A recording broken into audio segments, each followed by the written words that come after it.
According to an article on Insider.com, in the days following Kyle Rittenhouse acquittal, Kenosha, Wisconsin, protesters directed their attention towards fighting for justice for Chrystul Kizer. Now, Kizer is a black teen who was charged in 2018 with first-degree intentional homicide. Now, the same charge as Rittenhouse in the murder of Randall P. Voller III.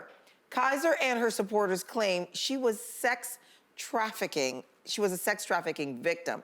Kizer traveled to Voller's house in June of that year and shot Voller twice in the head, claiming she grew sick of him sexually abusing and trafficking her. So, ladies, what do you think? Should people compare Chrystul Kizer's case to Kyle Rittenhouse in terms of, like, you know, Kyle Rittenhouse said this was self-defense? Yeah. The problem I have with this is the basic thing about when they caught Voller with all the stuff on his computer, he basically, let me read it exactly because I want to make sure, you know, they figured that this would be a very difficult case to prove. But the same day that the police arrested him, that he had all this stuff on his computer, sexual stuff with underage black girls, they released him. Records indicate he paid no bail and was told that he would be summoned to court.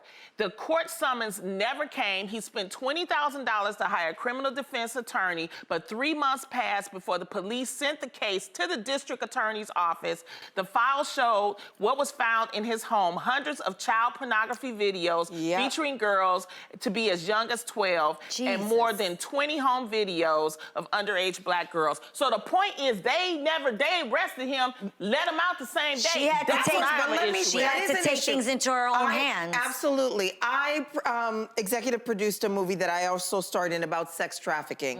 Our movie, this documentary that we did, actually helped pass a bill in New York City because most of the time it's the victims, the trafficking victims that get charged, not who's trafficking them. Cyntoia Brown. So, and this is exactly what we're talking about. So the fact that Voller could just leave and not be charged, and this girl, and they're saying now, and this is what I've learned with doing the movie, that a lot of drug dealers now are switching to sex trafficking because they can make more money because you can reuse the person over and over again as a one-time drug deal. So this, to me, yes, she did go premeditated, knowing what she was going to do. But so did Kyle Rittenhouse. The fact that he crossed the state with a loaded weapon to also come and defend, it's self-defense.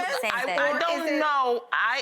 I looked at her story. I don't know if she thought she was gonna, she went over there to his house because she was going through some issues with the dude that she was currently seeing. Right. And I think that he pressed on her. She, you know, she got upset and it happened. I don't think her intention was to go over there. To go there. Right. People have issues with the fact that after the fact she then sold his car and those kinds of things. Right. Yeah, but the whole point that I have is that there's a difference where, you know, 100%. that they let him go. Like I said, Cyntoia Brown course. is a great example of this. She was a 16-year-old girl who shot and killed her sex trafficker in self-defense. She killed her trafficker and she escaped. She was a minor when she was sentenced to a life in prison. She served 15 years before she was ever released.